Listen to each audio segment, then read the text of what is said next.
Mr. Tiger Chow, CEO of Kotler Marketing Group for the 10th ASEAN Marketing Summit. And now we will proceed to the next session, where we're going to have a panel session with the topic of entrepreneur success story, shared by Professor Datuk Dr. Muhammad Hussin, Director of UKMShape. To Professor Datuk Dr. Muhammad Hussin, the floor is yours.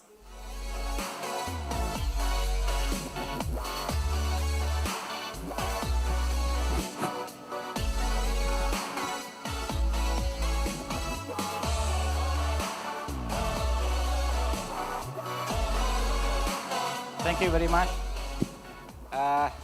Selamat sore, ibu-ibu dan bapa-bapa. Ibu-ibu means ladies, bapa-bapa means gentlemen. My name is Dr. Muhammad Hussin. I'm from National University of Malaysia. And today I will be a moderator for these sessions. Our topic today is on the entrepreneur success story. It is a good topic, I suppose, for us to share our experience in developing the business. Okay. We will be hearing from two expert speakers on this subject. First, let me introduce you to Madam Arlene Martinez. Please give a big clap to Madam Arlene Martinez, a founder and president of Asia Committee for Small Business, ACSB, and CEO of MyKartero. Thank you. MyKartero is a logistic and delivery company, is it? Is it based in Indonesia? In the Philippines. All right, sorry. Second speaker would be Madam Friska Wirya. Friska Wirya, please give a big applause to Friska. CEO of Fresh by Friska. It's a consulting. I suppose Friska is from Indonesia. Yes. It's a consulting company, right? Yes. All right. Okay, that's good. Both of them will give us insight on this topic. Of course, there are many success stories of entrepreneurs in Indonesia and around the world. But someone told me, I'm not sure whether this is right or not, someone told me that male entrepreneurs like to hear successful stories, whereas women entrepreneurs, they are more responsive to failure stories. Is that right? No? Is it right? No? Okay, never mind. Okay,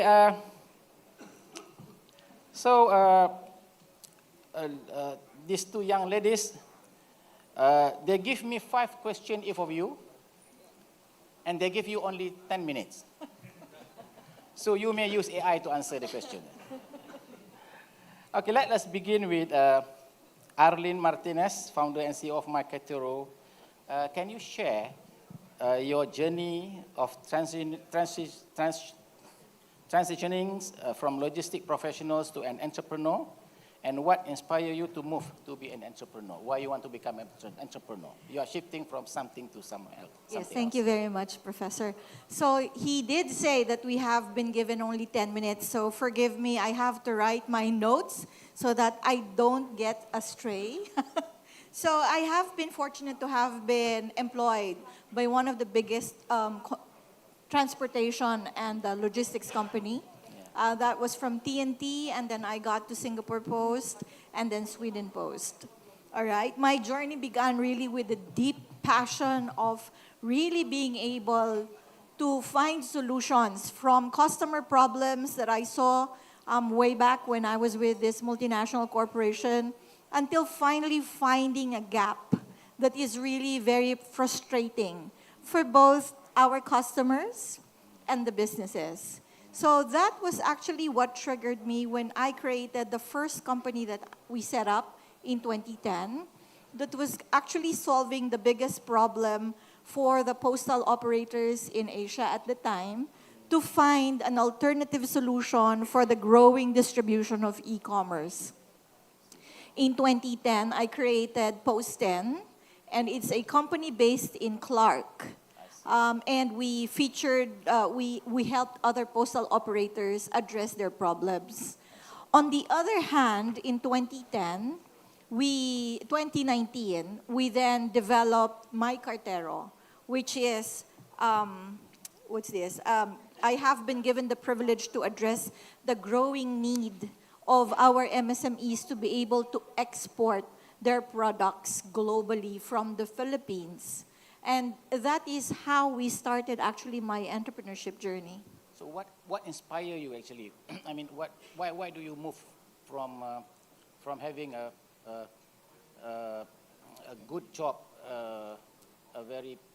to another which is quite risky? A good question. Being a mom, actually, when I started my business, I was actually newly widowed. So, and I have 4 children. The youngest was 1, and she's now 21 there. And I get so emotional. Iya, can you? There. I see.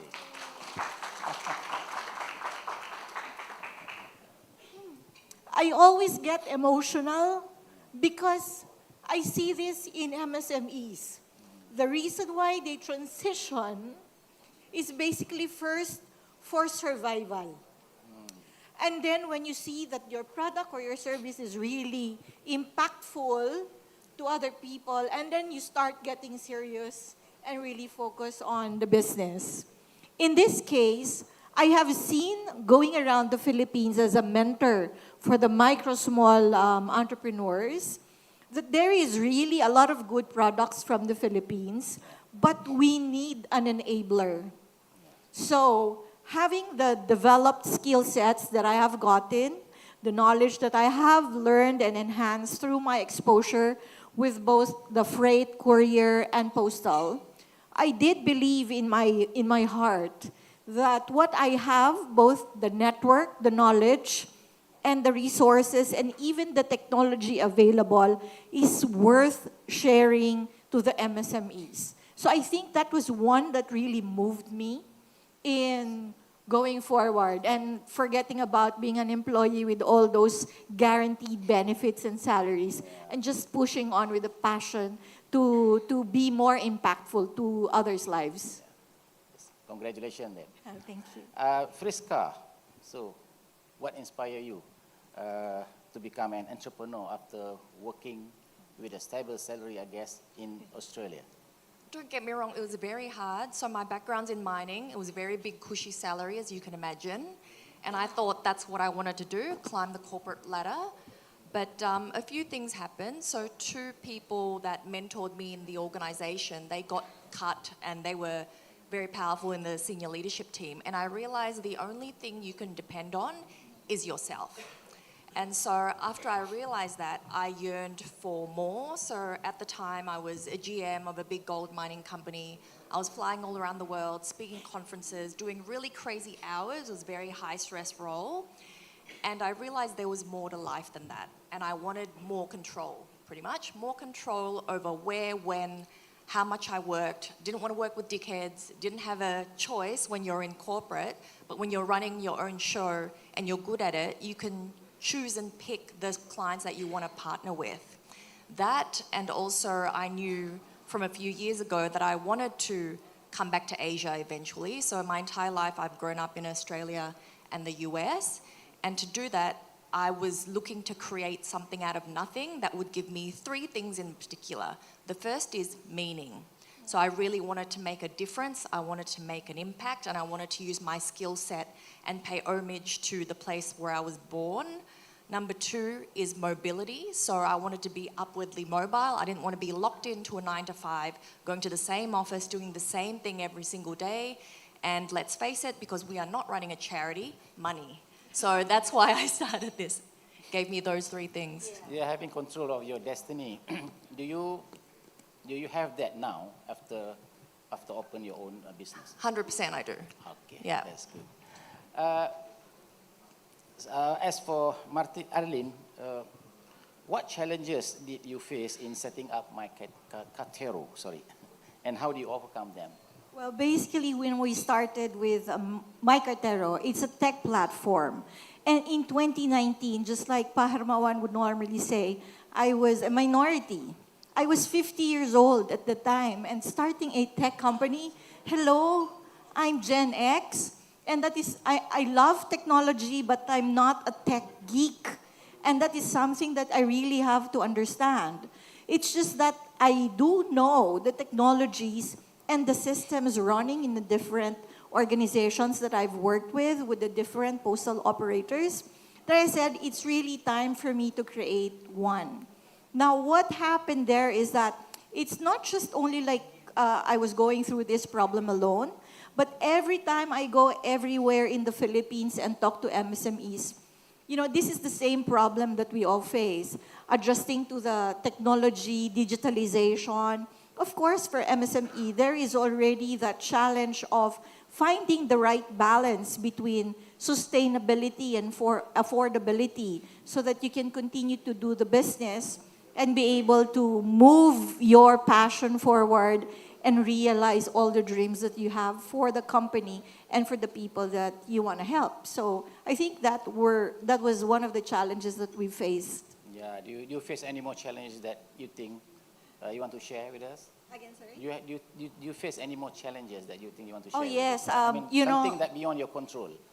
beyond my control. Yeah, the challenges that are beyond your control. Do you face that kind of challenges? Yes, I don't know if a lot of you can empathize. I did mention that I am not a tech geek. So there was this instance when we were starting to conceptualize this platform, www.mykartero.com. So it's a platform that made global shipping for Filipino MSMEs so simple as booking a Grab. So in the beginning, when we were formulating it, it was like a lot of discussions between me and the tech dev. And that was like going on back and forth for 6 months. That's Philippines. It's not in India where it's faster. So the time delay is there. And on the time that we were supposed to launch the system, lo and behold, my tech dev gone missing. So I think that was the biggest challenge that we faced. And that's normally actually still beyond my control until now. So I'm planning to study and take programming so that I can do my programming by myself. That's very great. Friska, tell me, what is the turning points that make you decide to start Fresh by Friska? There must be something. Is it because your husband asked you to do that? Or? Oh, God, no. I'm very self-driven, and I'm a big believer that comfort zones are dangerous things because they keep it stuck into playing small. And every year I seem to challenge myself. 3 years ago, it was do a TED Talk. That went viral. It's in the top 10% of technology talks. 2 years ago, it was write a book. That became a #1 bestseller in 36 hours. It's in Peri Plus, sold out today, unfortunately. You can get it online. And the business was something that I'd dreamed about, but it took me seeing people who were so loyal to a company for a good number of years to just be cast out, for me to finally just have the guts to seize control of my own destiny. So that's really what inspired Fresh by Friska. It's called Fresh by Friska because my name, I was born on a Friday, and my father thought I looked really fresh coming out as a newborn child, and he combined Friday and Fresca, which is Spanish for fresh, and turned it into Friska. And throughout my entire career, people have said the way I approach problems, the way I build relationships is very different. So I bring fresh thinking, fresh perspectives, and that's what cuts through the noise. So it was a fitting name to the business. That's good. Arlene, so how did your background in logistics, I've been told that your background is totally in logistics from the start of your career. So how did this experience shaping the vision and operation of your business? My background in logistics, being able to work with a multinational company, I have to say that I learned a lot about logistics. Just imagine, I took up nutrition and dietetics professor in college. I wanted to be a doctor, but I landed in transportation and logistics, mainly because I love to solve problems. So being in a multinational corporation and being employed with different postal authorities allowed me to really understand this industry. It honed my skills and basically grew my network, which led me into creating the platform that I have today.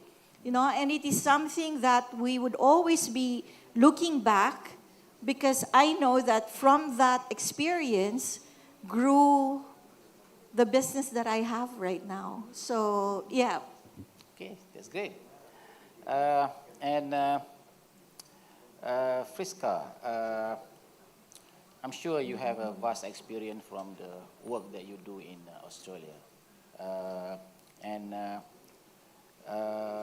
What is the most valuable experience that drive your entrepreneurial journey with Friska? Being able to influence a senior leadership team that is usually male, pale and stale. So the population of Australia, people with Asian origins, they're about 9.8%, but the number of people who look like me, came from a similar background than me in senior leadership teams in the top 500 is 0.5%. So it made me hone my soft skills, so the ability to communicate, to persuade, to influence without formal power to people who are very different than me, usually more experienced and more senior as well. Yeah, with this experience, how do you position your company in Indonesia, in this Indonesian market? I think we've talked a lot today about change, about transformation, and that is what I do. I help make sure your transformation really does achieve its ROI. For the Indonesian market in particular, it's more of you need more immediate results, so you need more tangible, visible metrics. 10 years ago, it was if you didn't do digital, then you were dead. And now it's if you don't do sustainability, then you're going to be dead too. So it's yet another change that we need to get on board with, and the faster that we do, the more that we're able to compete on an international level. We saw all these amazing companies that have adopted continuous improvement programs, etc.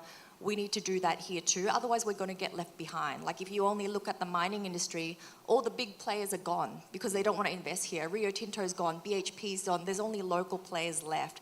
And that trend will be set to continue if we don't get on board with sustainability and not just pay it lip service, but actually put plans into action. See, is there at any point that you feel regret and want to go back to Australia? No, I live a pretty good life here. Great. Arlene, you mentioned about going out from the comfort zone. I think if you want to be successful, you need to make change in your life. Yeah. What advice would you give to aspiring entrepreneur who are hesitant to leave the corporate world, who doesn't want to move out from the comfort? I was like that before, Okay. because, being a multinational corporation employee, leading a country, you all have that benefits and good salary. But then again, just like Friska said, you wanted to take control of your time. And for a mother like me, I wanted to be a present mom to my children and witness them growing. So I believe that while employment can really be a very good ground for you to be in that comfort zone, entrepreneurship is an area of your life, a journey, that would allow you to put your learnings into practice and make your dreams come true. Now, as an advice, I would say that you have to start somewhere, so you have to start now. The more you delay it, the more other people might start it. So you're no longer the forerunner. You become a follower. So you really have to do it and start now, even as a small business. There is no perfect timing. There's no perfect time, but there is timing. You have to feel it. And if you are an entrepreneur or an entrepreneur at heart, really, I don't know, no, but you would feel that timing. The timing is now. I have to do it.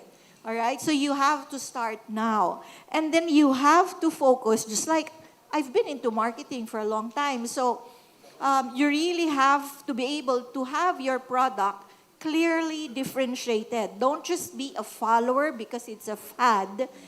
If you think that you can create your product uniquely from the rest, then go ahead. Be different and do your product positioning. One of the things I learned also as an entrepreneur is that you don't know everything. You may have that knowledge on a particular skill set or a core competency, but in running a business, you need mentors. And you shouldn't be afraid to approach people like Paharmawan, Professor Weeden, or someone from accounting, or someone from logistics, to really help you out in the areas that you feel it's not your core competency. These mentors will really help you in terms of developing your product better, in terms of reaching the CIELPIPM, am I right? The Omni House model, in making that really work, because you can't do it alone. You can never do it alone. And you have to really embrace technology whether you like it or not. Whether you're a Gen Z, you are baby boomer who wants to make a business now, you have to embrace technology, digitalization, because it's the way to go. And lastly, I've been always saying this, and I heard it from Professor Weeden and even from our former speaker, that you have to innovate. You keep innovating, not because you started to innovate once, you won't do it again, but you keep on innovating. Because the moment you stop innovating, you will disintegrate. Friska, are you married? No. No, okay. How do you balance? Are you going to propose to me? I wish. But like Professor just now, I'm still afraid of my wife. How do you balance between your, Arlene just now, he's a single mom. He tried to balance between as a single mom and with her business. So how do you do that? How do you balance between your life? I don't believe in balance at all. No, I think it's not about work-life balance. It's about work-life integration. I think you need boundaries, not balance. If you want to work 60 hours, then fine, work 60 hours. But you need to find what works for you.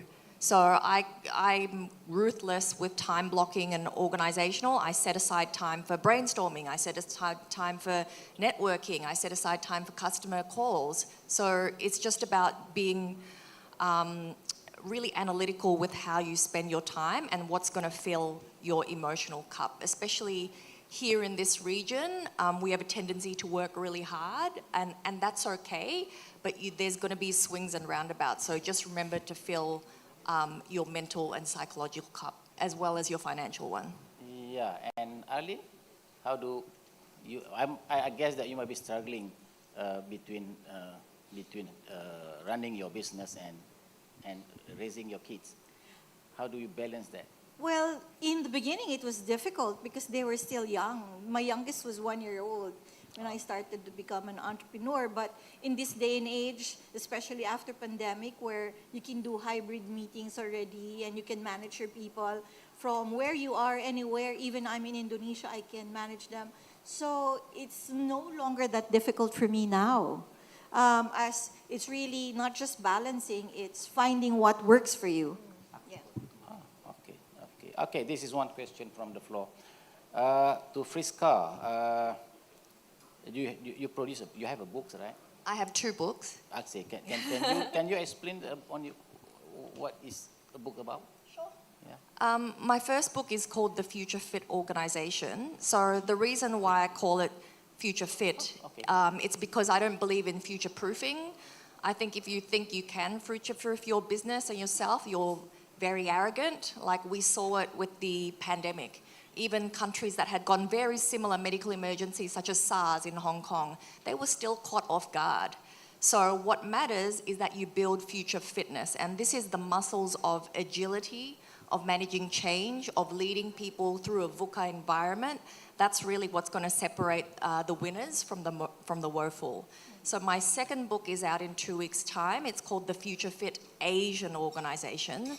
So it's a guidebook for leaders in Asia on how you can still respect, acknowledge your roots, where you came from, tradition. How do you balance tradition with the need to innovate, with the need to change, with the need to transform? So how do you work with those cultural implications instead of against them?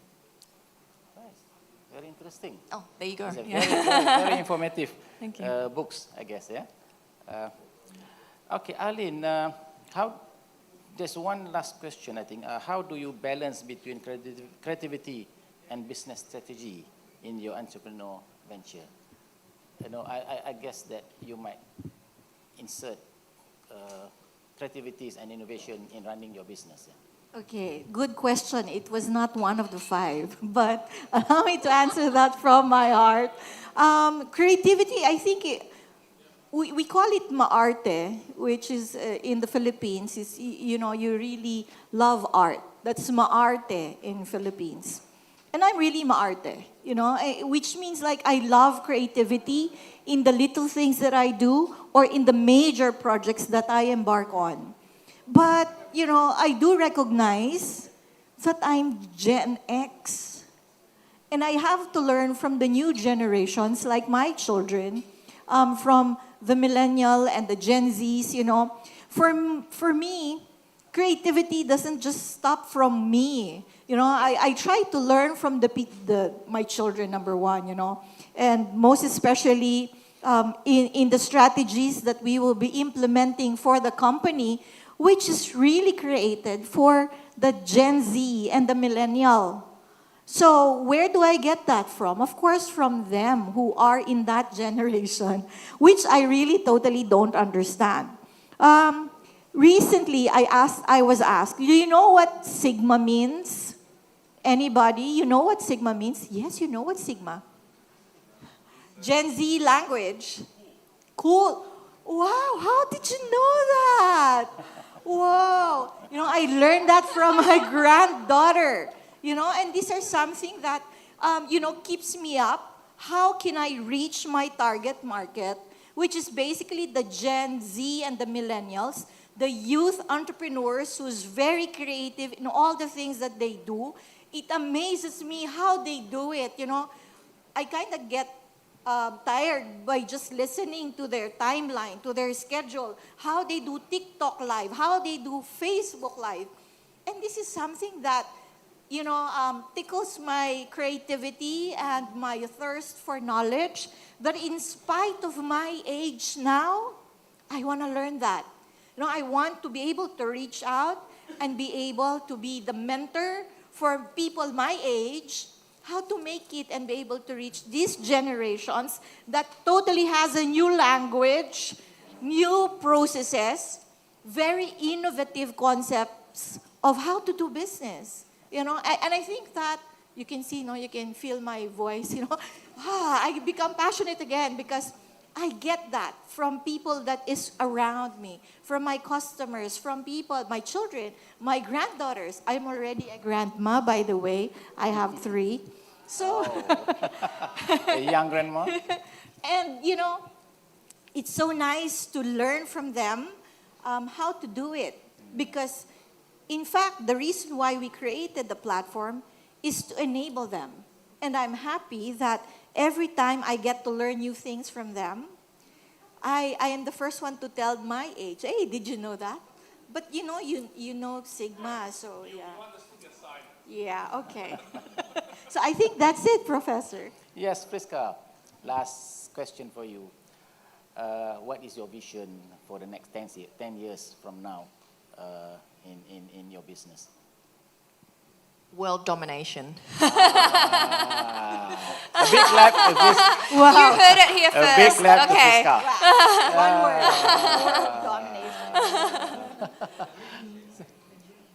Yes, you want to dominate the market. No, in all seriousness, it's to tailor my offering to the Southeast Asian market. It is going to be the next superpower. We're going through unprecedented levels of growth, but you need to manage that growth very carefully, especially as, you know, we're coming into Japan, for example, very common to have 4 generations in the same workforce. They all communicate differently, they lead differently. So this is we're always changing, and change is either going to break us or it's going to be the accelerant that'll push us forward past the finishing line. So I want to be helping organizations push them forward.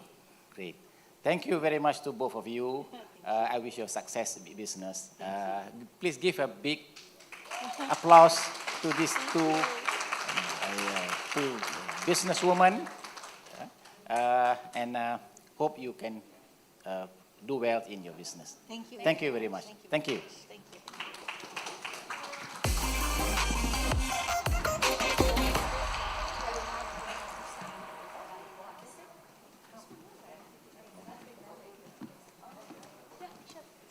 Please give a round of applause to all panelists and moderator.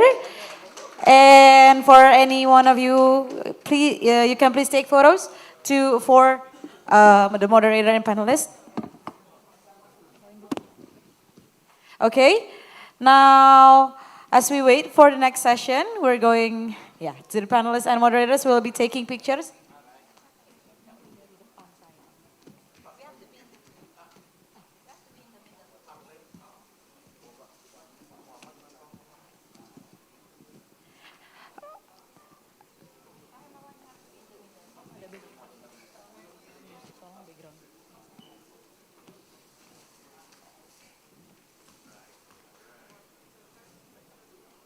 Please give a round of applause to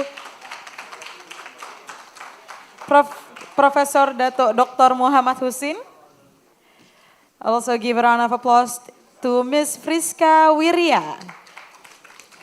Once again, thank you so much for the insight and also the sharing this afternoon. And lastly, please give a round of applause to Miss Arlene Martinez. Once again, thank you so much. Okay, we can take picture together.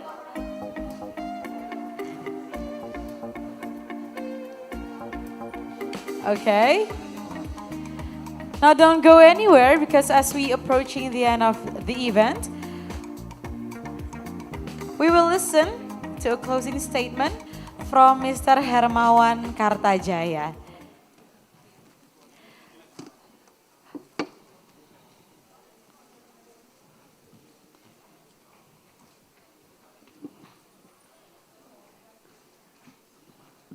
Okay, so we've done the event from morning to the afternoon. I think we all have gained such insightful sessions and also knowledge from many panelists and also moderators and also speakers from today.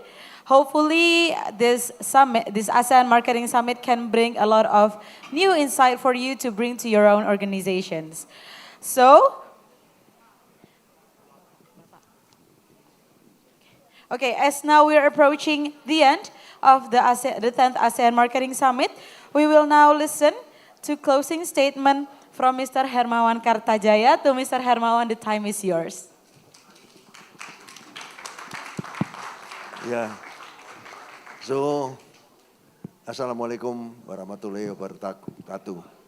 So, after one day, we are still waiting for the ambassador or permanent representative of Malaysia to ASEAN to give a closing remark, because Malaysia will be the president of ASEAN in 2025, and we have the tradition always inviting the country representative to ASEAN for the closing remark. Yeah, she is on the way now. And before she comes, let me conclude this ASEAN Marketing Summit today into one slide only. I want to show this one. In line with the main theme, reimagining marketing actually. So in the book of Entrepreneurial Marketing that I co-authored with Professor Philip Kotler, with Professor Wee Ten Wan and Jackie Musri. So we contrasting between CL and PIPM. We are contrasting. Creativity and productivity is contrast, right? Not similar, but contrasting each other. When you are productive, usually you are not creative. When you are creative, usually you are not productive. Think about an artist. Artist always creative and innovative. What is the difference between creativity and innovation? We argue in the book that creativity is about fresh idea. Fresh idea. So from the 5D, from the 5 driver, technology, political, legal, economy, social, culture, and market, if you see the dynamic of the 5D, so what fresh idea for your business do you have for next year? We need fresh idea. Fresh idea, fresh idea, fresh idea. Without fresh idea, there is no new strategy, new business model.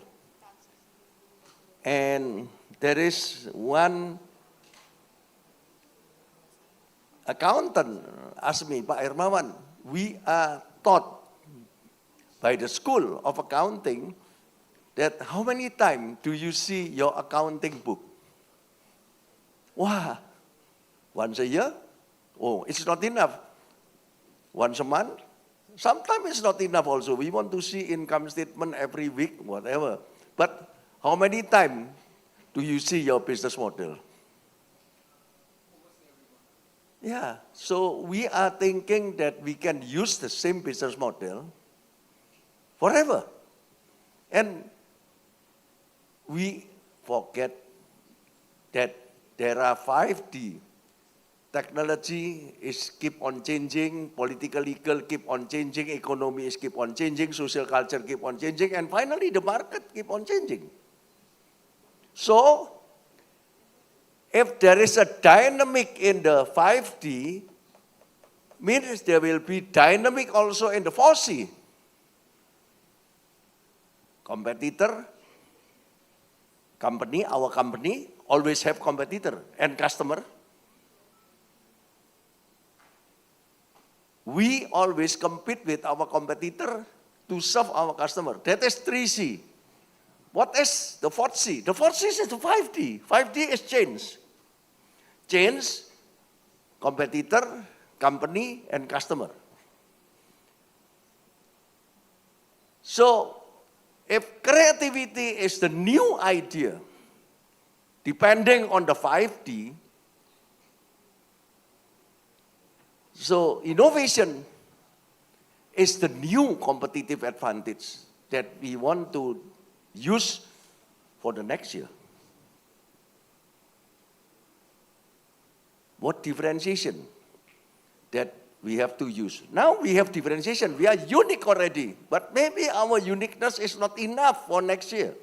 We must add something, or we have to subtract something. We have to do small changes or big changes, I don't know. That's why we always have CI and PI. You don't need to have fresh idea, you don't need to have fresh strategy, fresh competitive advantage. You just do as usual, but better and better and better and better. So this year you can produce 10 pieces per day, and next year maybe your target becoming 11 pieces per day. Means that 10% extra, right? That is productivity improvement. And very easy to be replaced by technology, actually. Very easy. But this creativity and innovation, this is real human, must do it. Because you must use instinct. What Yuval Noah Harari talked about consciousness. Human have consciousness. Machine, they don't have consciousness. AI, they don't have feeling, they don't have consciousness, they don't have instinct. They are never tired. They can do 24 hours per day and 7 hours, 7 days a week without tiring anything. But if you use the technology fully to be creative, to be innovative, like now you can ask AI to put the text into picture, put the text into video, even whatever. So AI will propose something that will be used also by another person probably. If A using the AI and B also using the AI at the same time, and give the same order, so the result will be more or less the same.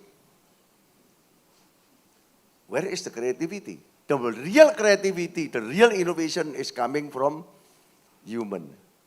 So that's why I like Jensen Huang.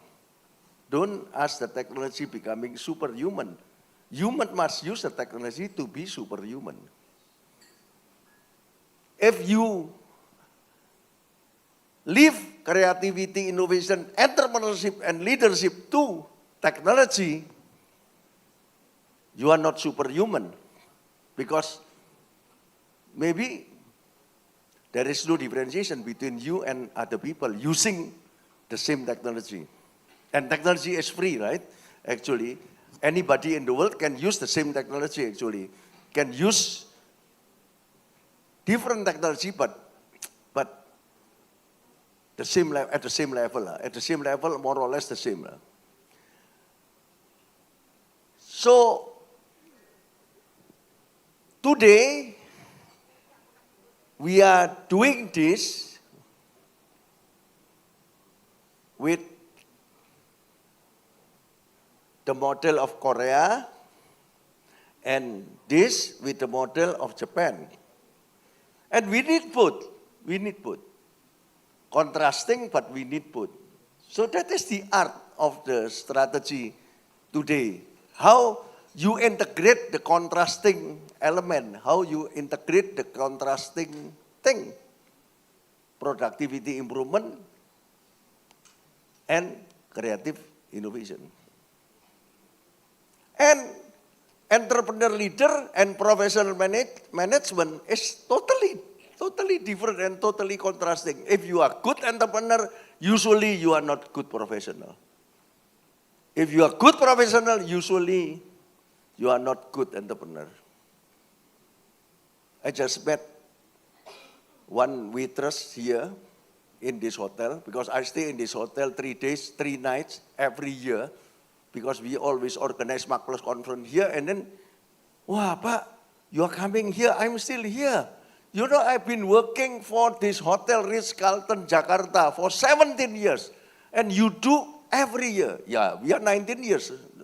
Tomorrow, MarkPlus conference will be 19 years, because the first and the second one not in Ritz-Carlton. At that time, no Ritz-Carlton. We did it in another place. But when Ritz-Carlton was open, I directly went to Ritz-Carlton until now. I remember you, but I'm still here, Pak. I feel safe. And you know my husband? What is your husband doing? My husband, Pak, during pandemic he got fired. And until now, he cannot work. Huh? So you are working at Ritz-Carlton doing for money for your children? No, Pak. Now he is driving Grab. Oh, that is entrepreneur, that is good. Driving Grab is even better than professional. No, Pak. Professional is safer.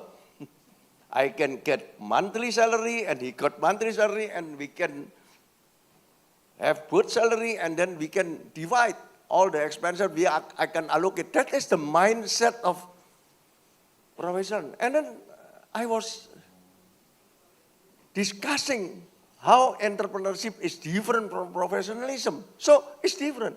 Here is seeing the opportunity, here is seeing the threat, taking risk, avoiding risk, and entrepreneur is ready to work with anybody, and professional, usually they think that they are the smartest guy in the planet.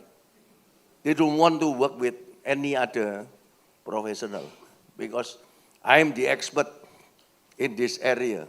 I don't need to work. But professional, the real professional, is so humble, and then I'm ready to work with you, blah, blah, blah, blah, blah. And leader and manager, very different. You know leadership and management. You know. So EL and PM, this is India, and this is Singapore.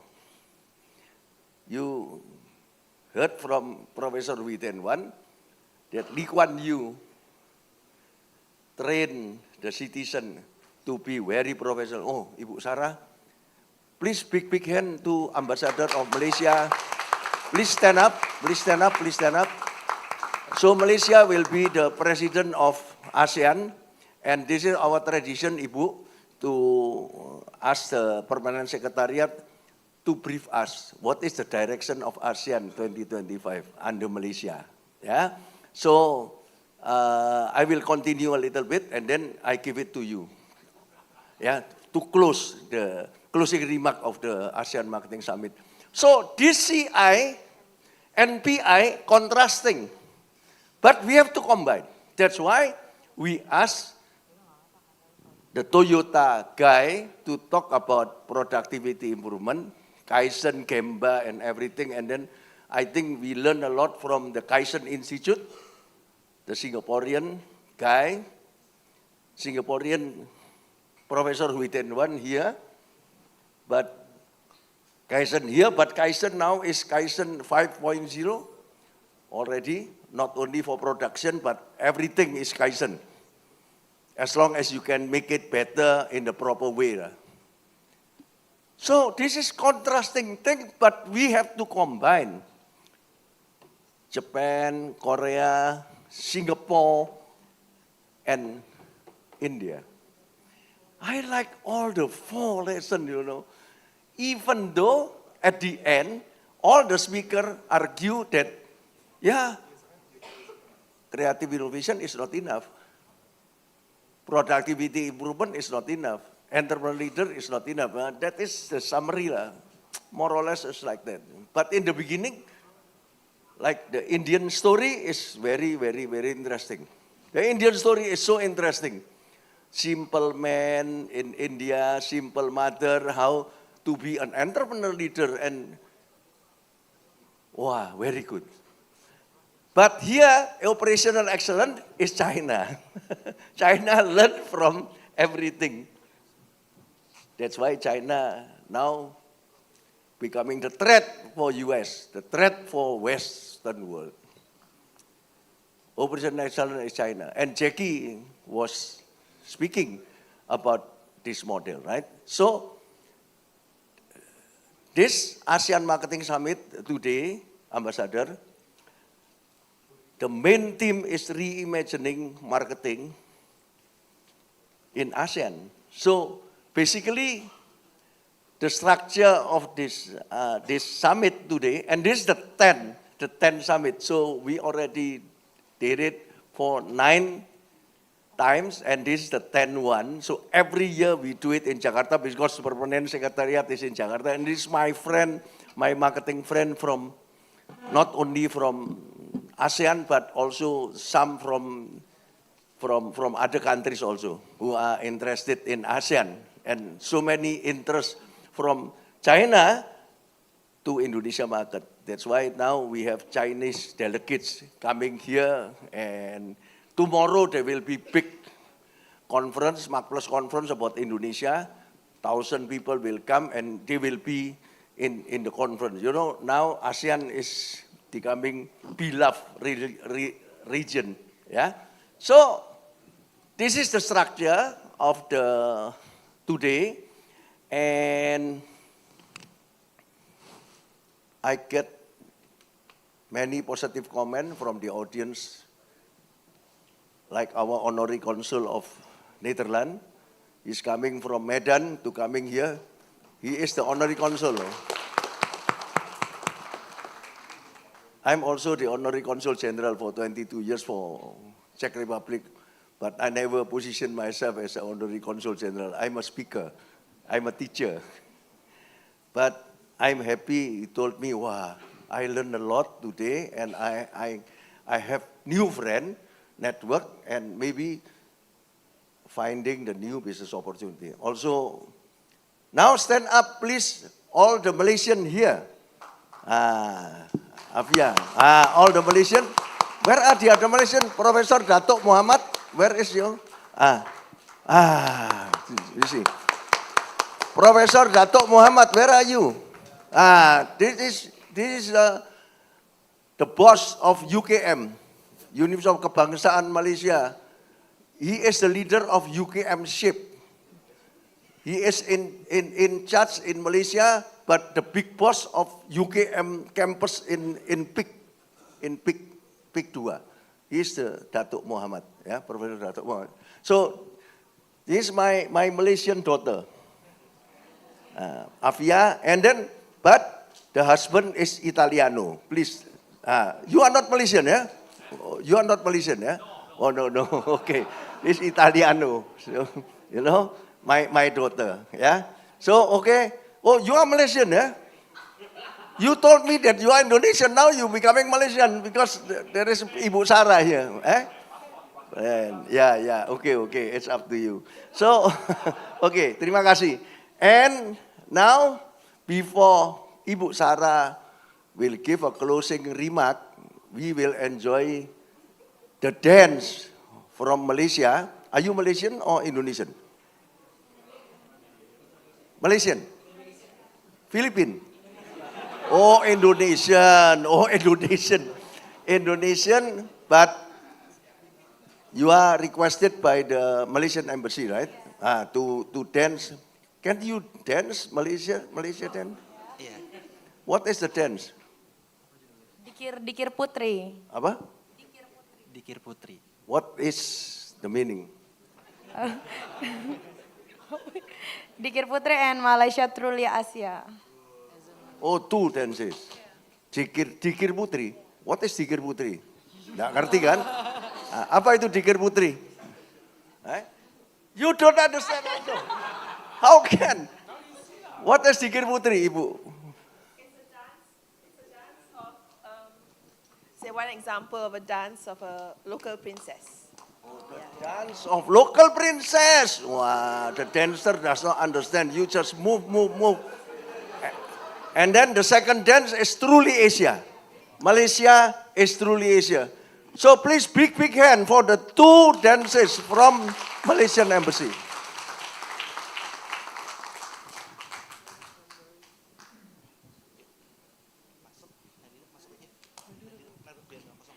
Now we will watch the performance from Malaysian Embassy to ASEAN, brought to you by Malaysian Embassy to ASEAN. Please give a round of applause for Dikir Putri and Malaysia Truly Asia.